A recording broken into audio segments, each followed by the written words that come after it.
Hi everyone, Chris from Stone Age Gamer here, and welcome back to the gratuitous Rainbow Spectrum. I am currently equal parts excited and frustrated. Why? Let me tell you. I'm currently, in my spare time, playing through two different games right now. I'm playing through the recently released Metroid Prime Remastered for Nintendo Switch, and I'm playing through Kid Icarus Uprising for Nintendo 3DS. Now, Kid Icarus Uprising and the original Metroid Prime both have a bunch of things in common. They both easily rank among my favorite games, favorite modern video games ever released. They both have Metroids in them. And they both originally suffer from bizarre control schemes. Now, if recent releases like Metroid Prime Remastered, or before that Skyward Sword HD, have proven anything, it's that Nintendo is perfectly capable of taking games that they made to take advantage of bizarre control schemes and bring them to modern consoles and adapt them to standard controls. Metroid Prime Remastered is a great example of them doing that with remarkable ease, but there's a lot of stuff in Nintendo's back catalog that is in desperate need of the same type of treatment that they gave to Metroid Prime. Let's take a look. Metroid Prime Remastered is a dream come true. Yes, it looks fantastic, and I'm thrilled to finally be playing this masterpiece in HD, but Prime's visuals were never really a problem for me. No, the most important thing in Metroid Prime Remastered is the fact that I can finally play one of my favorite games of all time with functional, normal controls. It's really quite something. Metroid Prime is widely regarded as one of the finest video games ever made, and that's in spite of its long-standing status of having bonkers control schemes. The GameCube version tossed conventional wisdom aside and replaced dual analog controls with single-stick movement. The argument was that Metroid Prime wasn't a traditional first-person shooter, but the game takes place in a first-person perspective and you shoot. I get what they were going for, but the fact of the matter is, maneuvering in 3D space from that perspective works best with dual analog controls. The game functioned, and everything else about it was good enough to overcome the controls, but at the end of the day, most people would have preferred dual analog. Then the game got ported to Wii, which was a massive improvement, for the most part. Pointer controls were a terrific surrogate for keyboard and mouse controls, when they worked, of course. The problem with the Wii Remote is that if you're playing in a room with too much sunlight, the IR sensor isn't going to work right, which can easily render your game unplayable at certain times of day. The Wii Remote nunchuck combo also has a serious lack of buttons, which made things like switching visors and weapons unreliable and cumbersome. Both the GameCube and Wii had standard control options that included dual analog sticks, and yet neither version allowed for the one control scheme that everyone wanted to use. But now here we are. Nintendo has finally let people play Metroid Prime the way they've always wanted to, and really should have always been able to. And it's amazing. Reviews are extremely high. It's sitting at the top of the sales charts, even handily beating a brand new Kirby game. You'll love to see it, but it also gets me thinking of other games in Nintendo's back catalog that need this same treatment. And yes, I do mean need. Nintendo has a history of making games that require some sort of bananas control mechanism, and if I'm being honest, sometimes it really has worked out for the best. A lot of these experiences that require a specific accessory or non-standard input device just wouldn't be the same if they were to adapt them to a standard controller. Nintendo Land without the gamepad would be a shadow of itself, and we all know how Donkey Kong Jungle Beat worked out without the bongo controllers. But for every instance where it worked, there's one where it didn't. There are brilliant games out there that very few people have actually played because they're hindered by Nintendo's insistence on non-traditional control schemes. I say if Skyward Sword and Metroid Prime can be successfully adapted to standard controls, these games should be too. First, let's stick with Metroid. Of course I want Metroid Prime 2 and 3 to get the same treatment as Metroid Prime Remastered, but even if they just added traditional controls, I'd be happy enough. Heck, I'd love to see Hunters and Federation Force updated with standard controls too, but of all the 3D Metroid games that need a control facelift, Other M is the candidate that needs it the most. Look, Metroid Other M is a strange game for me because I actively despise the story, but I've actually played through the game from beginning to end a couple of times because, well, it's actually pretty fun. The exploration elements are kinda junk, and those pixel hunt scenes are dreadful. But the rest of the game is actually kinda cool. The problem is, Nintendo insisted that the game be played with a Wii Remote held sideways. And look, it's neat that they were able to make this game work that way, and I have absolutely no problem with that control scheme existing as an option. but having it be the only option to control the game, that is insanity. This is a game about moving a character around in 3D space with a D-pad. That is never a good idea, but it's especially egregious here because the Wii Nunchuck came with the system.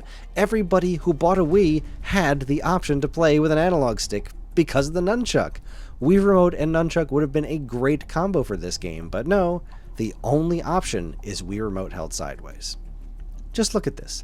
There's no subtlety in the movement available, and in order to shoot missiles, I have to change my grip and point the controller at the TV. Every time! So if I'm in an intense situation, like a boss battle, I have to go fumbling around with the controller constantly, and while it's technically functional, it sure as heck ain't fun. A modern controller would make this game so much better. The ability to switch to first-person mode at the press of a button instead of having to physically change your controller grip every time you want to shoot a missile just makes too much sense. Naturally, I'd love for somebody to go in there and fix that stupid story too, but I'd be perfectly happy to just be able to play this game with a non-insane control scheme. There's so much legitimately cool stuff buried deep within the bowels of Other M that should be allowed to shine, and fresh controls is just the shovel to do the trick. Sticking with the Wii, let's talk about my friend Donkey Kong.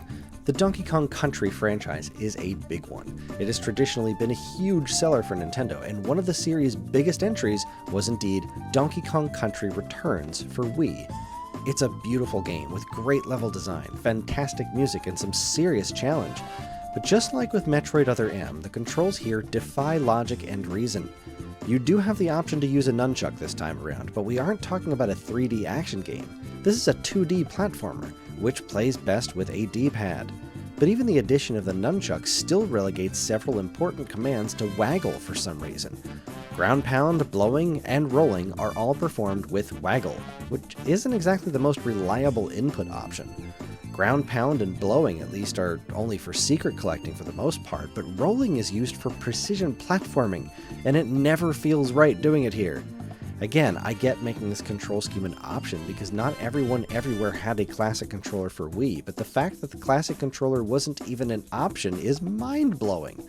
The classic controller mimics the Super NES pad, which is what the Donkey Kong Country games originated on.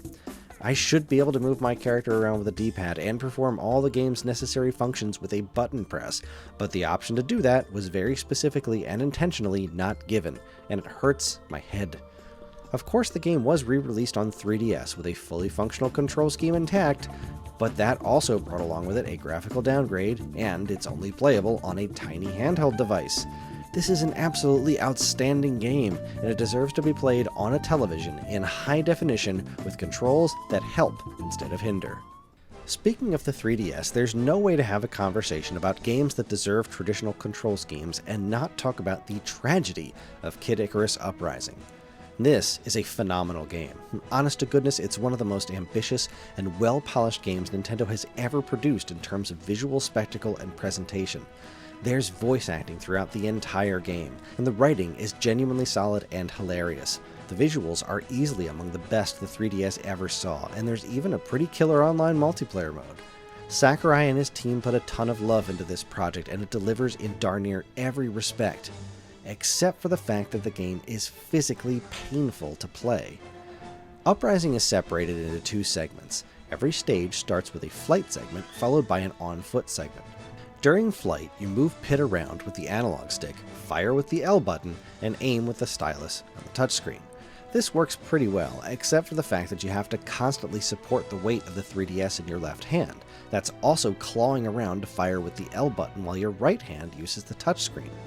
Of course, if it was just that, it wouldn't be too hard to deal with, but the on-foot segments are where this scheme really takes its toll.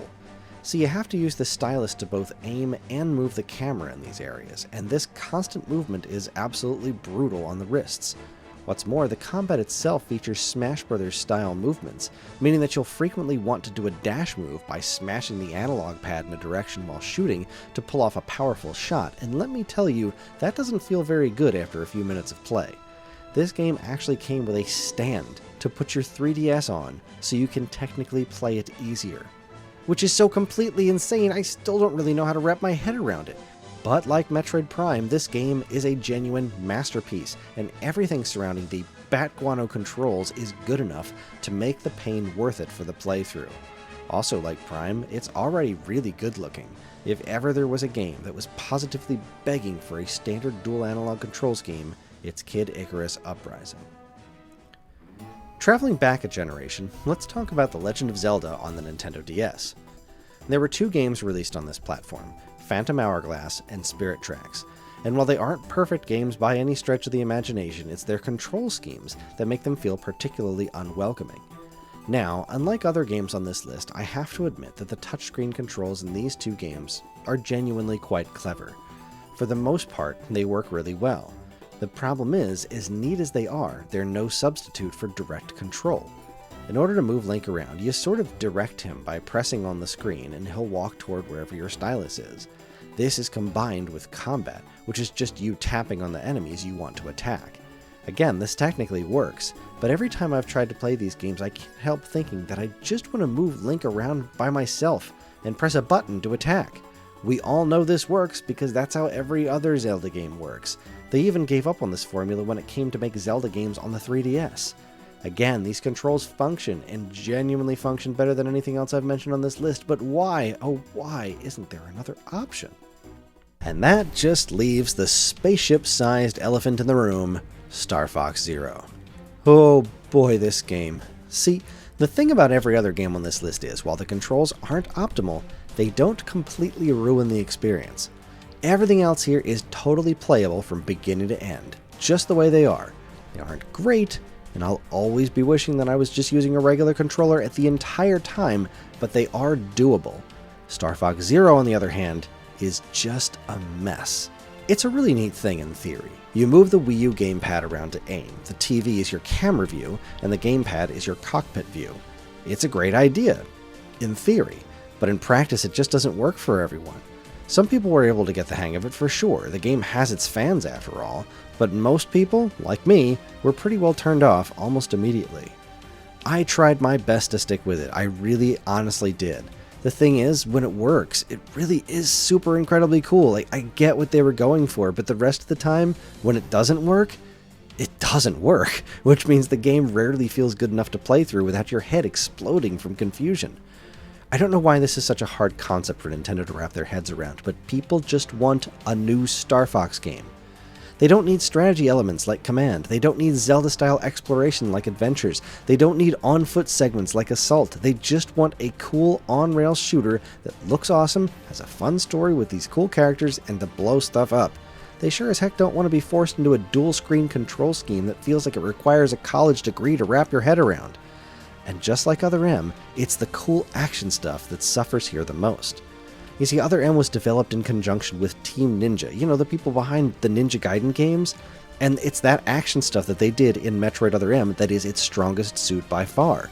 Star Fox Zero was co-developed by freaking Platinum Games. Those guys love making games about insanely cool action set pieces, but here, it's hard to appreciate any of them because just how nutty the control scheme is. Look, Star Fox Zero is a good game at its core. It's got a lot of cool variety, and while I don't understand why they insist on retelling the Star Fox origin story over and over again, there's such a good game here that has unfortunately been rendered virtually unplayable for most people because of this bonkers control scheme. So there you have it. Those are the games that stick out to me more than anything else that I think Nintendo really needs to give the Metroid Prime Remastered treatment to, the Skyward Sword HD treatment to. These are genuinely good games. Other M arguably so, but on the whole, these are very good games that I think could find new audiences and could get the attention that they deserve if they were only given a chance to shine on platforms that were built to play these kinds of games. Kid Icarus Uprising in particular is one of those things that I just play right now and think, how was this not a massive success? It was a success. The game did very well for itself, but it wasn't the massive success it could have been. And I would love to see that happen to more of these games. Obviously, I'd like to see Nintendo just make new iterations, but as much as I like seeing the new games, I like the past to be playable. Games that require these unique inputs I have no problem making exceptions for stuff like Donkey Kong Jungle Beat, because those bongo controllers, they make all the difference. It's playing that game without the bongos, it just doesn't feel the same. Same with Nintendo Land and that screen. They just don't work the same way. But if a game is being held back by its bizarre control scheme, that's the kind of thing, especially if it's part of an ongoing franchise like Star Fox and Legend of Zelda, that's the kind of thing I want to see corrected. That's the kind of thing I want to see taken off the table and represented in a new way, like Metroid Prime is doing right now. The sales numbers aren't exactly out for that yet, but I would not be surprised if Metroid Prime Remastered outsells the GameCube original and the Metroid Prime trilogy on Wii, just because it's so much more accessible to play. It's so much more easy for people to pick that game up and understand why it's a masterpiece without having to combat, boy, Nintendo's got these weird controls. I just finished playing Halo on my Xbox. Well, let me try this Metroid Prime out. I can't move my character around. You know, it's that kind of stuff. But I guess we'll see. Is it going to happen? It's probably not. Definitely not with Metroid Other M. But you know what? Nintendo's weird. Who can predict what they're going to do? I certainly can't. All I can do is stand here and postulate about what I would like them to do. And that is all I got. Thanks for watching, everybody. If you liked what you saw here today, please follow, comment, like, subscribe, and share, and let us know down in the comments what games with wacky control schemes would you like to see ported to modern platforms with non-wacky control schemes. I just focused on some Nintendo stuff because, well, if anyone's making wacky controls, it's usually Nintendo, but are there stuff on other platforms that you'd like to see ported? Do you want to see somebody try to make Steel Battalion without the giant controller? Wait, I think they did that already. Never mind. Either way, let me know what you think down in the comments. I love hearing from everybody. Thanks again for watching. On behalf of all of us here at Stone Age Gamer, keep playing games. Duty calls and Pit answers.